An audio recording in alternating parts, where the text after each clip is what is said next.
Back to Donald Trump and politics for a little bit. I was speaking with a man recently. I told him I was going to be doing this interview with you. He's somewhat familiar with you.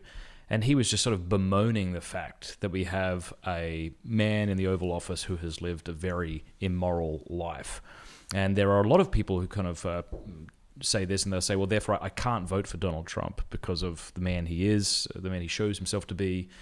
So I'm going to either abstain from voting altogether, or they might even go and vote for whoever's going to, be the next kind of candidate, whether that be probably Biden or Sanders. What's your kind of response to that? What was your opinion? What was your opinion like in the beginning when you could have voted for Trump? You know what I mean? Like I guess you don't mind me asking. Did you vote for Trump in the first? I didn't. No. Yeah. And can I ask you, will you vote for him this time? I will. When I say I didn't vote for him in 2016, I didn't vote for the Democrat. I just didn't vote at all at the top of the ticket. I was not a Trump fan. I'm still not. Yeah.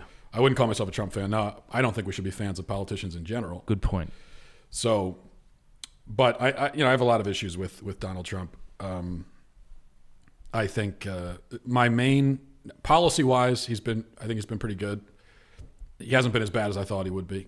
One of the things I was afraid of is that he's a New York Democrat, has been his whole life. Mm-hmm. Now he's saying he's a conservative or a Republican. Is he going to get in there and do a 180? And that's what I was thinking. Yeah, right. And he hasn't really done that. Okay, so that's good.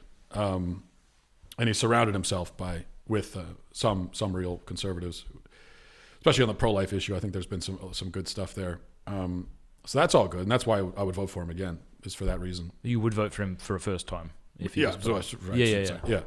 would vote for him because I've seen that, and I've seen that he's not going to get in there and start passing or trying to push through pro-abortion legislation or whatever.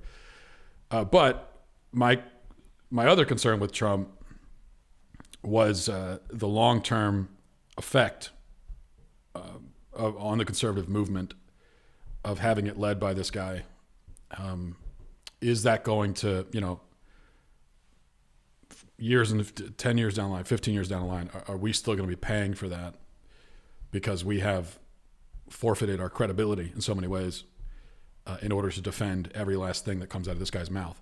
And you think that is the case, like that people are doing that? I think a lot of people have done that. Yeah, and that's what I was afraid was going to happen. I knew it was going to happen because that's just how it works.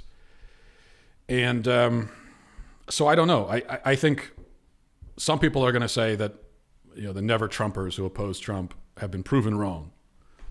Maybe they have been, but I think it's too early to tell. I think let's check back in 20 years, honestly. Mm-hmm.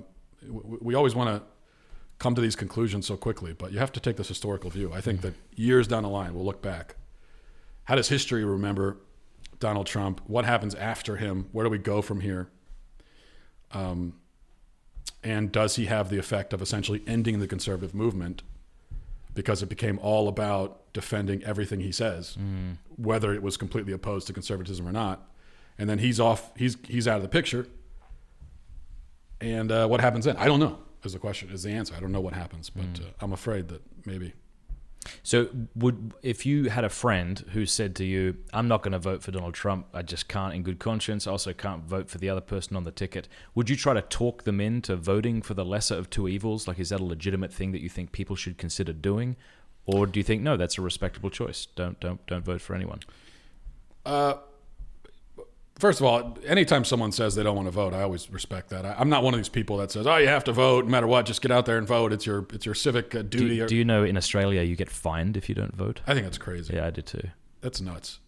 I actually think we would benefit if there was a much lower voter turnout. Everyone wants to get the voter turnout up, but most people don't pay attention, don't know what the hell's going on, and that's just the reality. And a lot of people that are voting have no real stake in the game. Either because they don't pay taxes or whatever. So I don't know how we really benefit from having those kinds of people vote. But anyway, so if somebody says, I just don't want to vote, fine, that's your choice. I'm perfectly fine with that.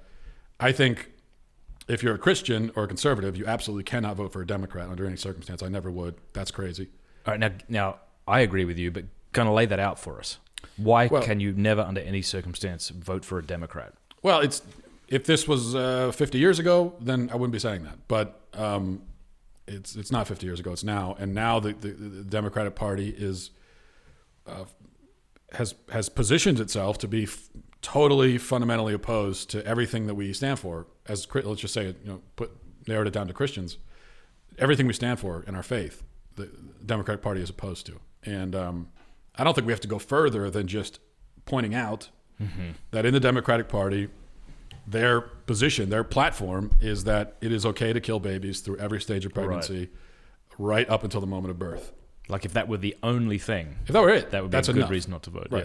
Yeah. So I've heard someone say this about these one issue voters. Why would you not vote based on one issue? And I often think, well, suppose there was a candidate who was against black and white people marrying, but you agreed with them on every other issue. You would rightfully not vote for that person.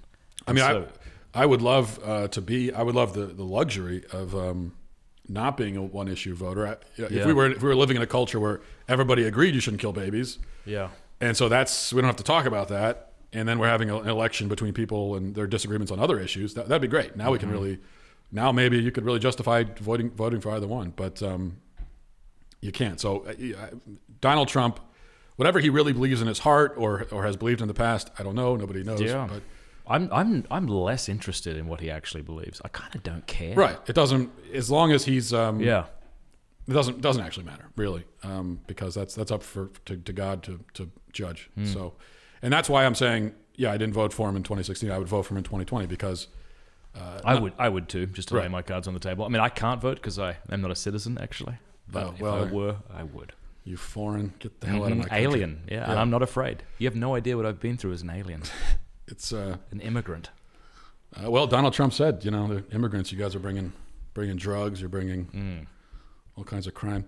No, I would. I think we've seen what he would do with policies. That's why. But also this other issue, this other concern that I'm talking about of his effect on conservatism.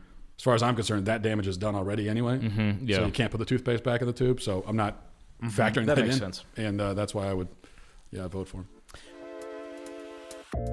Hey, if you enjoyed that clip, you will absolutely love the full interview, so click right there to enjoy the whole thing. Also, a big thanks to these groups who made that interview possible. Learn more in the show notes below about these guys. They're absolutely incredible and honored to have them as sponsors. Oh, and also, if you haven't subscribed yet, click subscribe and then that bell button. That way YouTube will be forced to let you know when we put out more content.